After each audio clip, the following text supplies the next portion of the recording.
In Mumbai, a senior citizen lost 4.4 lakh rupees to cyber fraud while booking a flight ticket to Dubai. You know how Google allows users to change the mobile number of a Google listing?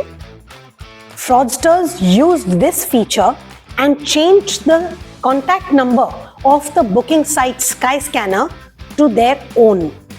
When the 64-year-old woman called the number, they posed as Skyscanner staff and convinced her to download the remote access app AnyDesk onto her laptop.